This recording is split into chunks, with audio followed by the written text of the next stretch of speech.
வணக்கம் நண்பர்களே, கடந்த வாரங்களில் நாங்கள் ஒரு பதிவு ஒன்றை பார்த்திருந்தோம். இலங்கையில் முல்லைத்தீவு மாவட்டத்தில் இருக்கின்ற குருந்தூர் மலையில் இருக்கின்ற ஆதி ஐயனார் ஆலயம் இடிக்கப்பட்டு அங்கு புத்த விகாரைகள் கட்டுவதற்கான புத்தருடைய சிலையானது அங்கு நிறுவப்பட்டு வணங்கப்பட்டிருக்கிறது. ஆகவே அங்கிருந்து ஏற்கனவே இருந்த ஆதி ஐயனார் ஆலயம் உடைக்கப்பட்டிருக்கிறது என்கின்ற செய்தியை நான் பதிவின் மூலம் வழங்கியிருந்தேன். தற்பொழுது இலங்கை அரசானது அங்கு புத்த விகாரை கட்டுவதற்கான தோண்டுதல்களை மேற்கொண்டிருக்கிறார்கள். அது மட்டுமல்லாமல் அங்கிருந்த அகழ்வாராய்ச்சியாளர்களும் அங்கிருக்கின்ற நிலப்பரப்புகளை அகழ்ந்து ஆராய்ச்சி செய்து கொண்டிருக்கிறார்கள். இந்த நிலையில் ஒரு முக்கிய விடயம் ஒன்று கிடைத்திருக்கிறது. இது என்னவென்று பார்த்தீர்களானால், அங்கு ஒரு சிவலிங்கம் கண்டெடுக்கப்பட்டிருக்கிறது. இந்த விடயம் உண்மையில் நான் இந்த செய்தியை பார்த்தது உண்மையில் கை புல்லரித்து விட்டது. ஏனென்று சொன்னால், இவர்கள் பொய்யை சொல்லி இது பௌத்த பூமி, இங்கு ஒரு புத்த விகாரை இருந்ததாக பொய்யை கூறி அவர்கள் அங்கு புத்தர் சிலையை புத்த விகாரியை கட்டுவதற்காக இருந்தார்கள். இது புத்தருக்குரிய இடம் இல்லை, இது சைவத்தின் இடம், இது சிவனின் இடம் என்பதை அங்கு சிவலிங்கமானது நிரூபித்திருக்கிறது என்கின்ற விடயம் உண்மையில் எனக்கு மகிழ்ச்சி ஏற்படுத்துகிறது. ஏனென்று சொன்னால், பொய்யை சொல்லி வருபவர்களுக்கு அவர்கள் முகத்தில் அரைந்தது போல் இந்த விடயமானது கண்டுபிடிக்கப்பட்டிருக்கிறது. ஆகவே இந்த சிலையானது எவ்வாறு அழைக்கப்படுகிறது என்று பார்த்தீர்களானால், இது தாராலிங்கம் என்று அழைக்கப்படுகிறது. இந்த லிங்கமானது 8 பட்டைகளை கொண்டதாக இருக்கும், அல்லது 16 பட்டைகளை கொண்டதாக இருக்கும், அல்லது 12 பட்டைகளை கொண்டதாக இருக்கும். அந்த கோடுகள், அதாவது லிங்கத்தில் இருக்கின்ற கோடுகள் 8 கோடு, 16 கோடு, 12 கோடு வகையான லிங்கத்தை தான் இவர்கள் தாராலிங்கம் என்று அழைப்பார்கள். இந்த லிங்கம் எந்த காலத்தை ஒத்ததாக இருக்கிறது என்று பார்த்தீர்களானால், பல்லவர் காலத்தை ஒத்ததாக இருக்கிறது. ஆகவே இது இந்தியாவில் ஏற்கனவே அந்த லிங்கம் இருக்கிறது. ஆகவே தற்பொழுது இலங்கையில் இந்த லிங்கம் கண்டுபிடிக்கப்பட்டிருக்கிறது.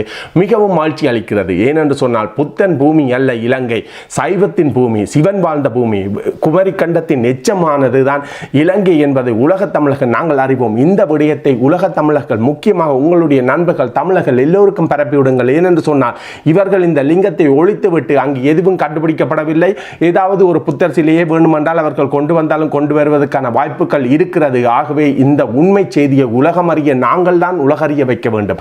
இதை நண்பர்கள் நிச்சயமாக இந்த படங்களை பின்னேலே போட்டு விடுகின்றேன், நீங்களே பார்த்து தெரிந்து கொள்ளுங்கள். எப்பொழுதுமே உண்மைகள் உறங்குவதில்லை என்பதற்கு இது ஒரு எடுத்துக்காட்டு. ஆகவே சிங்களவர்கள் என்னதான் பொய்யை கூறிக்கொண்டு வந்தாலும், இலங்கையானது பௌத்த பூமி என்று சொன்னாலும், இல்லை இது சிவனின் பூமி என்பதை உள்ளிருந்தே கடவுளே நிரூபித்திருக்கிறான் என்கின்றது போலதான் இந்த விடயம் காணப்படுகிறது. ஆகவே இந்த செய்தியை நிச்சயமாக நான் உலக தமிழர்களுக்கு வழங்க வேண்டும்.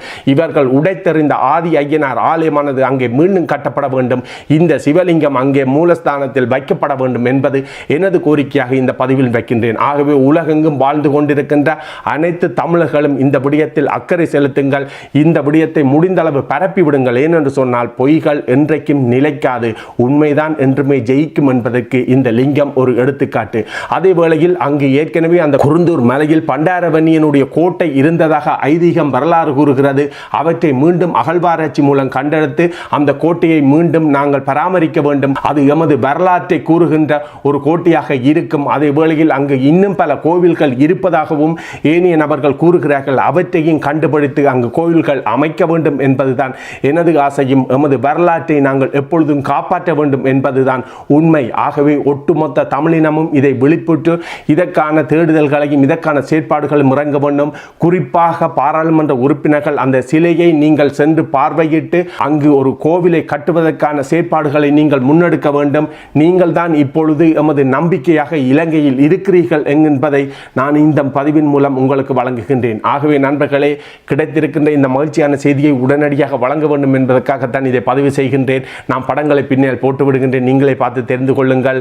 எப்பொழுதுமே உண்மைகள் உறங்காது. ஈழமானது புத்தனின் பூமி அல்ல, ஈழமானது சைவத்தின் பூமி, சிவனின் பூமி என்பது எக்காலத்திலும் மாறாது என்று கூறிக்கொண்டு நண்பர்களை இன்னும் ஒரு பதிவில் சந்திக்கும் வரை உங்களிடம் இந்த விடைபெறும் நான் ஜீவன்.